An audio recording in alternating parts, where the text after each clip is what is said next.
நெல்லையில் இருந்து கேரளாவிற்கு ஏற்றி அனுப்பப்பட்டது 350 டன் எடை கொண்ட மருத்துவ கழிவுகள்.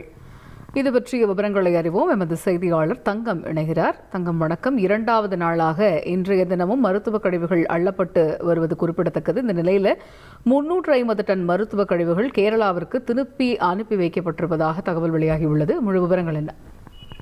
கேரளாவில் உள்ள மருத்துவ கழிவுகளானது நெல்லை மாவட்டத்தில் கொட்டப்பட்டிருந்த நிலையில் இதற்கு பல்வேறு தரப்புகளில் இருந்து கண்டனம் எழுந்ததோடு மட்டுமல்லாமல் இந்த பிரச்சனையை மாசு கட்டுப்பாட்டு வாரியம் தலையிட்டு நெல்லை மாவட்டத்தில் கொட்டப்பட்டுள்ள மருத்துவ கழிவுகளை கேரளாவிற்கு திருப்பி அனுப்ப வேண்டும் என்பது அதிர உத்தரவை பிறப்பித்தது.